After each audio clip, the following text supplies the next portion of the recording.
l'éducation et de formation et de la recherche scientifique. First of all, I would like to especially thank Daya and Leila for this impeccable organization, because thank you.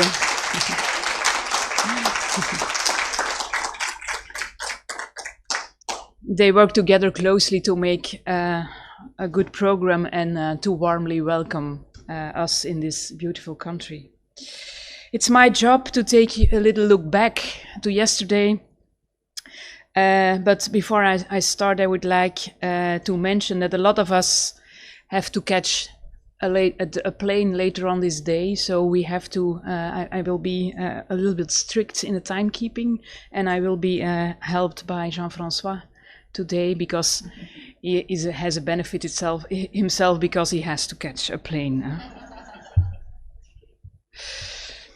But I would like to have everybody has enough time to bring his or her story. So that's why I emphasize it at the start of this meeting. I'm delighted to share with you some insights I've gathered during the day, and I'm not going to repeat what everybody has said. Nobody was sleeping yesterday, so you remember sharply what is said. So I made some general reflections and some reflections on AI and education itself. During the whole day, I was. Maybe I think we have managed to have put together a program that made us think and reflect with each other about how is AI valuable, what are the risks, and how about education. And during the coffee breaks, we were talking with each other and we are posing questions, and that's very important to pose questions. And I noticed it in the afternoon. We had hundreds of questions about what does AI bring to us in education, and even more important, what should not bring it to education. I think that's a very important question. Miriam and I had a chance yesterday evening to talk with our keynote speaker of the morning. And I think I can say that his contribution has sharpened our minds in the beginning, and I can only speak for myself. I was looking at the presentation and I was thinking, oh my God, I'm not smart enough to sense what AI is. And it came to me that we need to know what's under the hood of AI in order to see where and when AI can be used in education and in which parts of the learning process. AI is a model of its modeling thought processes, simplifying a very complex process that takes place in our brains, and building on that and automizes processes we don't fully understand yet. Children are our future. It's our duty to teach them well, in order, and let me quote Jacques Delors, who said, education is about learning to know, learning to do, learning to live together, and learning to be. Let's have and hold a broad view on what children learn and what they need to learn, how they learn, and that no child is left behind. And we have to be alert. We don't know everything about how thinking and learning works exactly. Let's not pretend we do. Let's talk about it with each other. Let's make teachers talk about it with each other. AI is not a technology that is invented to improve education or improve the learning process. There are some big tech companies who have the monopoly on the development of AI, and their primary goal is not education. It's not about how can we automatize reading and writing, for example, of our children. So if we make choices in our educational system whether and where we can use AI, we have to know how AI works and what it doesn't.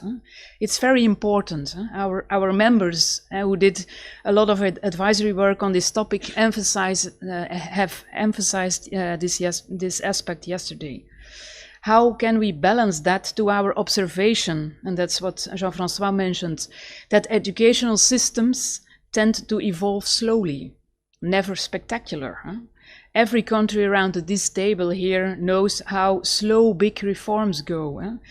Do we have the time in a technical development which is going faster and faster to take that time? What do we need to speed up, for example? We have to ask ourselves the right questions, ethical questions as well. We tend to say we need more research on this and that before we can answer the question if we can implement AI in education. But do we have the time again? Yesterday, all our speakers gave us an insight on the questions to tackle what the impact is on the professional development of teachers, on policy making.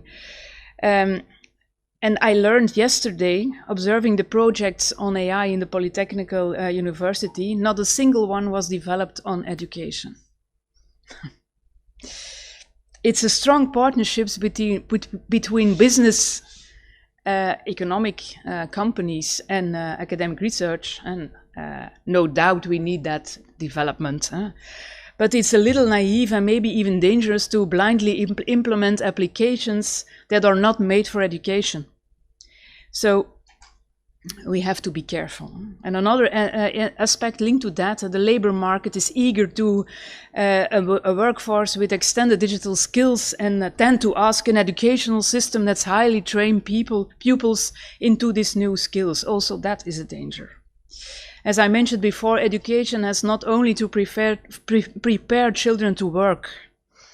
A labor market itself cannot predict well which workforce they will need during the life of a person. We have to think of that. That's why, I guess, and that's why what I learned yesterday, that's why governments need to think carefully and protect their educational system from the risk. And don't understand me wrong, I do not want to overemphasize the risks, but let's think carefully and speak properly with each other about that risks. And I make a comparison with the Formula 1 vehicle. It's not because those vehicles can run to 250 kilometers per hour. Maybe I exaggerating a little bit, but we don't have to allow that the vehicles to run 250 kilometers in the center of a city.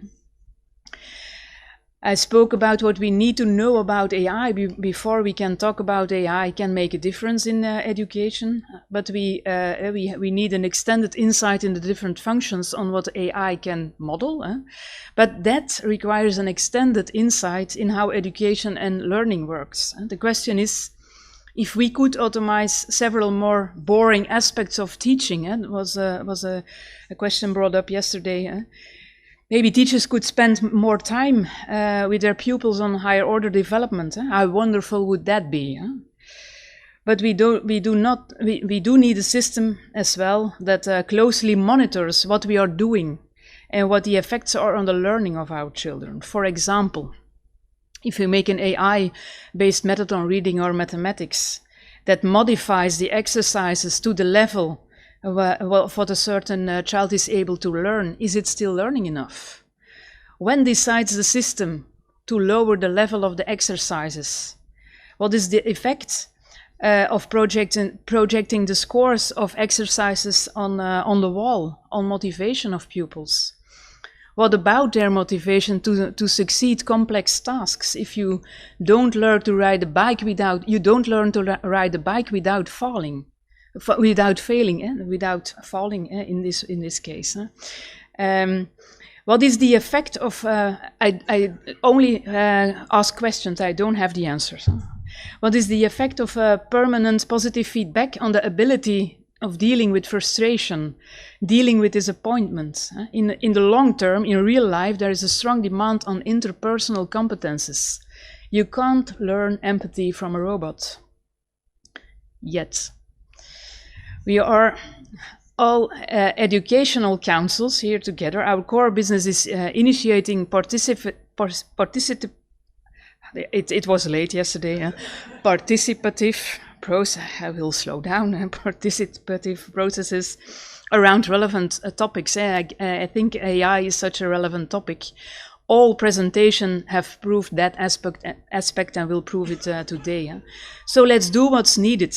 Enhance the dialogue between the knowledge about AI and the knowledge about education, but not only the academic knowledge, also the practical, what I call practical classroom knowledge of how teaching works.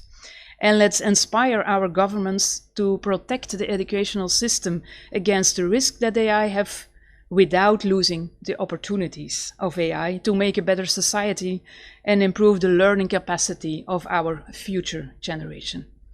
That's what I meant to say. I wish you a very learning day today, and you have the floor.